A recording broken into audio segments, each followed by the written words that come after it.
Hello বন্ধুরা, তো কেমন আছো তোমরা সবাই? আশা করছি খুব ভালো আছো, আর আমিও খুব ভালো আছি। তো আবার চলে এলাম নতুন একটা ভিডিও নিয়ে। তো আজকে কাজ ছুটির পরে আমি আর আমার বর বেরিয়ে পড়েছিলাম একটু ঘুরুঘুরি করতে। শুধু আজকে বলে না, ও আমাকে রোজই কাজ ছুটির পরে আনতে যায়, আর রোজই একটু এই পাশ ওই পাশ ঘুরিয়ে তারপরে আমাকে বাড়ি ঢোকায়, কারণ একটু মাইন্ডটা ফ্রেশ করার জন্য। তো আজকে আমি হঠাৎ দেখি যে ও আমাকে কোথাও না নিয়ে গিয়ে বাড়ির দিকেই নিয়ে যাচ্ছে। তাই জন্য আমি ওকে জিজ্ঞাসা করি যে কী হলো, তুই কেন আমাকে বাড়ির দিকে নিয়ে যাচ্ছিস? তো ও আমাকে বলে, না আমার ভালো লাগছে না আজকে বেরোতে, তাই জন্য বাড়ির দিকে নিয়ে যাবো। বাড়িতে চলে চ, গিয়ে বাড়িতে গিয়ে গল্প করবো। তো আমার মনটা একটু খারাপ হয়ে গেছিলো। তারপরেও আমাকে বললো, ঠিক আছে তুই দাঁড়া, আমি বাড়ি থেকে আসছি, বলেও বাড়িতে যায়। তারপরে আসে, তারপর আমি জানতে পারি যে ও হুডিটা পরতে গেছিলো, কারণ ওর নাকি খুব ঠান্ডা লাগছে। তারপরে আমরা এই চায়ের দোকানটায় চলে যাই চা খাওয়ার জন্য, তো চা ছিল না। তাই জন্য আমরা আবার ওখান থেকে বেরিয়ে পড়ি। বেরিয়ে আবার যাই একটু ঘুরতে এই পাশ ওই পাশ। দেখো আবার বেরিয়ে পড়েছি ঘুরতে। কিছু তো করার নেই, কেন চা পাইনি ওখানে। তাই জন্য একটু মাইন্ডটা ফ্রেশ করি এদিক ওদিক ঘুরে। তাই জন্য আমরা ভেবেছিলাম এদিক ওদিক ঘুরে মাইন্ড ফ্রেশ করে তারপরে আবার বাড়িতে ঢুকে যাব। তো এই দেখো আমি আবার একটু ঢং করে নিলাম, কারণ এটাই তো আমার কাজ গাইস। তোমরা তো জানো প্রত্যেক ভিডিওতেই আমি একটু ঢং করি।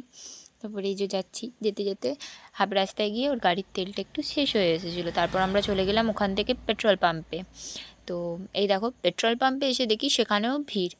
আরে ইয়ার, এত রাত্রির বেলাতে কেন এত ট্রাক জ্যাম হয় জানি না, কিসের এত জ্যাম হয়। তো দেখো আমার বর দাঁড়িয়ে আছে এখনও অবধি লাইনে। এখনও দাঁড়াতে হবে গাইস, অনেকক্ষণই লাইনে দাঁড়িয়েছিলাম। তো এবার আমার বরের বেলা।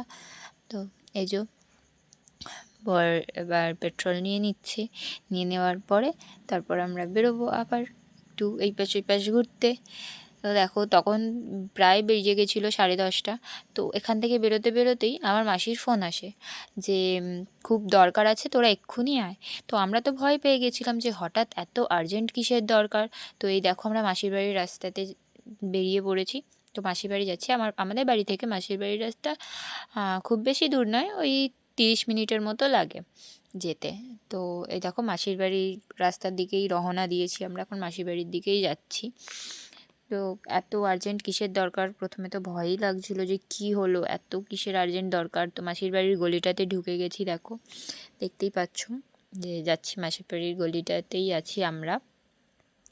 তো এবার যাচ্ছি যাচ্ছি যাচ্ছি, ভয়ে ভয়ে যাচ্ছিলাম যে হঠাৎ কেন এত আর্জেন্টলি ডাকলো ফোন করে, তাও রাত্রির 11:45 বাজছিল তখন।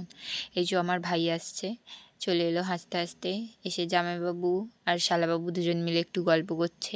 তো আমি এখানে কিছু একটা বলছিলাম যেটা আমার মনে নেই, তার জন্য আমার বর আমাকে এরম করছিলো, ইয়ার্কি মারছিল। তো এই দেখো আমার মাসি আসছে। তো আমি তো ভয় পাচ্ছিলাম যে কী হলো, কেন ডাকলো এত আর্জেন্টলি। তো ভয়ে ভয়ে আমি মাসিকে জিজ্ঞাসা করছিলাম যে কী হয়েছে, তুমি এত আর্জেন্ট ডেকে পাঠালে কেন। তারপর আমি জানতে পারি আমার মাসি আমার জন্য কটা কুর্তি কিনেছিল, সেইগুলোর জন্যই ডেকেছিল। তো সেগুলো নিয়ে মাসির সাথে কিছুটা গল্প করে আমরা আবার রওনা দিলাম বাড়ির পথে। তো ভালো লাগলে লাইক করে দেবে গাইস। টাটা।